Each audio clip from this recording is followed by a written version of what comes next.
What's up, everybody?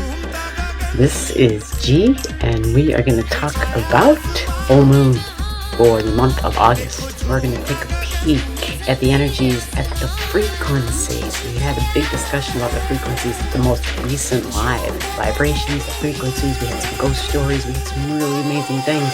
Touches in closely with the Aquarian energy. We have a full moon in Aquarius coming. To better understand it, dig deep into the sign of Aquarius. The sign of Aquarius, the ruler is Uranus energy. And Uranian energy is from out there. It's from up there. It's not on the 3D realm. It's beyond, right? We talk about Neptune being the 5D and being beyond, right? Uranian energy is definitely far and beyond as well. It's Uranus. Science, it's the discoveries, it's innovative thinking outside of the box, originality, uniqueness, and individuality. Uranian energy is not just about that, but it's also about the group energy. It is humanity. It is the humanitarian things, devices, inventions, but they weren't just for one person. Right? Think about it. Automobiles, radios, airplanes, mass transportation, Aquarian energy. Aquarian energy, things that helped humanity advance. That's Aquarian energy. So we're having a full moon in Aquarius.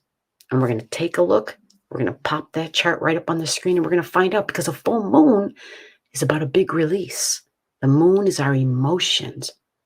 We can't ignore that the moon is also the public. People in general, right? The public.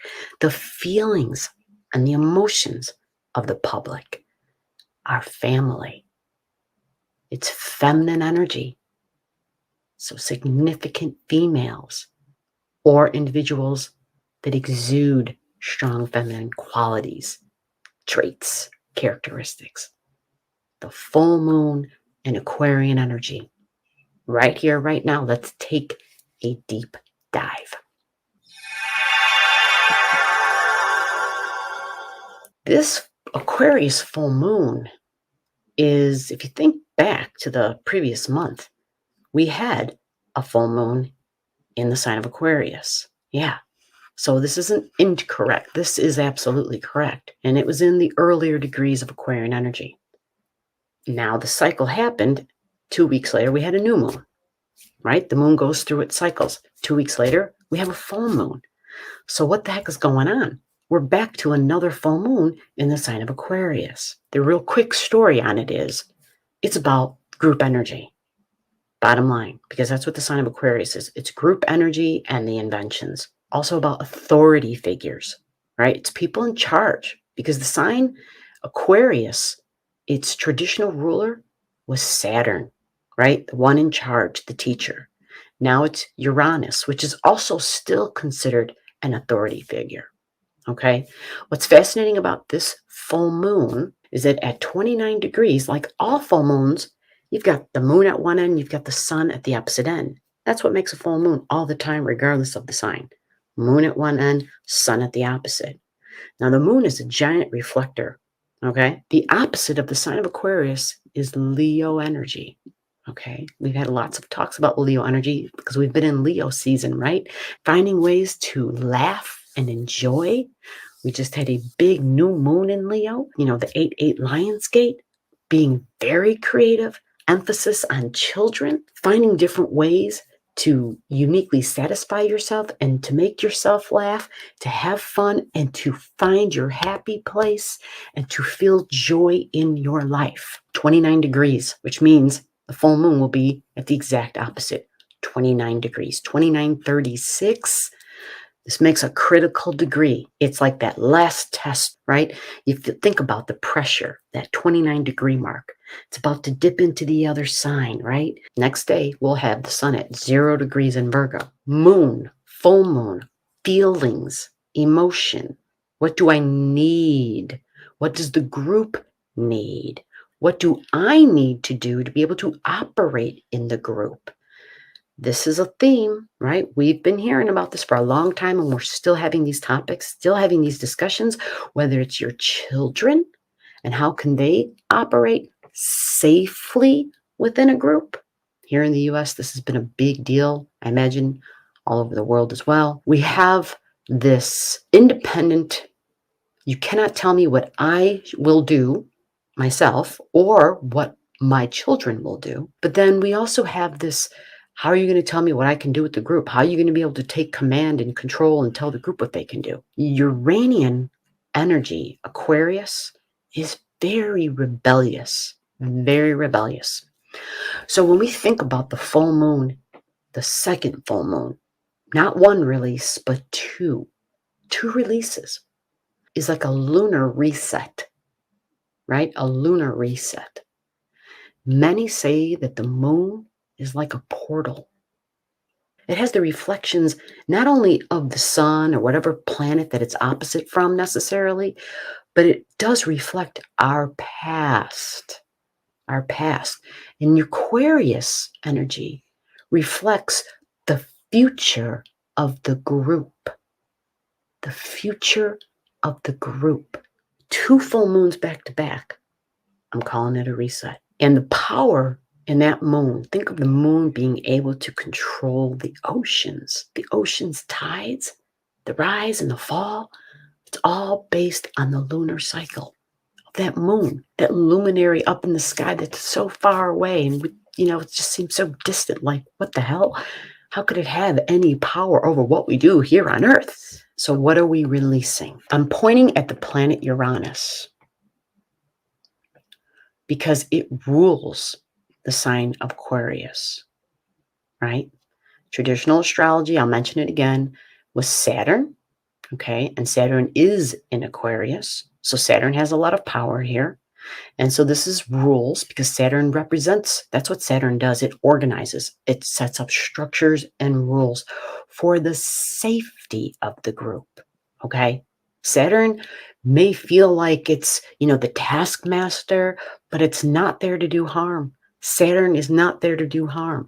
If we follow Saturn's rules, right? Saturn doesn't promise, I'm going to get you to the end of the race quickly. Saturn says, no, I need you to be meticulous and to follow each task, but I need you to follow the rules and you need to obey the rules. There's no race to the finish line with Saturn. Saturn is the tortoise, it goes slow, it's methodical, but it gets there. It's steady wins the race. That is Saturn. And so it says, I've been telling you what these rules are. I have been here for a while now, and I've been trying to show you and teach you and to say, hey, these are the rules. These are the things that I know to do for you of how you can operate and function in a group. And this is what Saturn is doing in the sign of Aquarius. And yes, Saturn might be utilizing the inventions, the medicines, the vaccine, social distancing, masking. These are the rules. And the question is, can we follow the rules? Well, for the United States, we're split right down the middle. Follow the rules, don't follow the rules. We're split right down the middle. So no wonder we're having 2 full moons in the sign of Aquarius. Uranus is the ruler. So let's go take a peek at Uranus. Uranus is in Taurus, Tyrannus, shaking us up and making us do things in a different way. Reevaluate who and what we value. How I make money. Do I value the way that I make money? Should I be making money a different way? Am I changing the way that I make money? Uranus is the shocks and the surprises. The rebel. It says we have been doing it this way for so long. We need to now be doing it in a different way. Rethink, to adjust, to be flexible and say, God, yeah, I know I was so used to doing it this particular way. And geez, now I got to do it this way. And then a week later, it's like, okay, now I got to do it this way. And then a month or 2 later, it's like, okay, I got to go and try this other thing out. Or I got to go revert back to the thing I was doing a few months ago. It's saying, hey, we're throwing this all into this bucket and we're shaking it up. And then you have to deal with where it all falls. Pick the pieces up and make something out of it every time. It's here for years.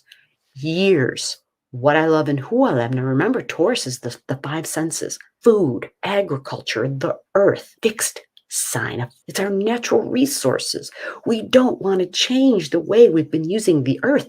But Uranus is saying you have to change the way you've been using the earth, to reevaluate the way we've been doing business, what we hold near and dear. It's also yourself. Do you value who you are? If it's a full moon, it's family, it's emotions, it's feelings, but it's a release. It's a completion, end of a cycle. The stubbornness, rebellious, simply to be rebellious. So there's a release, and this is in group energy. I keep hearing intellect, intellect, intellect. Really doesn't want to deal with emotions. I have this theory. Then I'm going to test it. Then I'm going to observe and track over a period of time. And I'm going to look at the results. And then I'm going to come to a conclusion. On a large scale, we might be hearing something from the FDA, giving an approval, because this being the moon at 29, meaning, yeah, earlier that day, the moon would have been conjunct Jupiter. So something big, right? It's in Aquarius, so groups of people, humanity. Also, it's opposing the sun. And the sun in Leo conjunct 29 degrees, right? That's that big boss energy, presidential energy, Regulus energy, someone in charge, the FDA, an authoritative institution. Days before, Uranus stood still. Full moon's on the 22nd. Uranus stands still, like I think it's the 18th, right? The 18th or the 19th, and then starts retrograding, meaning Uranus and its rules is very strong here. So 5 days before this full moon, it stood still. Something new and innovative. Venus does really well in Libra. It rules Libra. It brings peace and willingness to compromise. Compromise. So when I began the video and I talked about the division, right? There's 50% over here have this belief, 50% have this belief. And we found out that within those two buckets, there's a whole lot of division within those two buckets too. But on a whole, Venus is going into Libran energy. It's a strengthening of our ability to compromise because we want to bring peace. We essentially want peace. We actually are getting information where Venus is talking to the North Node. It has really clear, good conversations with the North Node because it's in Gemini. And Gemini's ruler is Mercury, Venus's sister.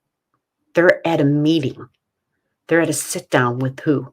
With their dad, Saturn, in Aquarius. He's saying, listen, I understand apprehensions, I understand your fears, but so far, this is what I think is best for all of us. And if we see that my idea isn't working, then we'll change the plan. Please consider, will you reconsider? This is that conversation that they're going to be having.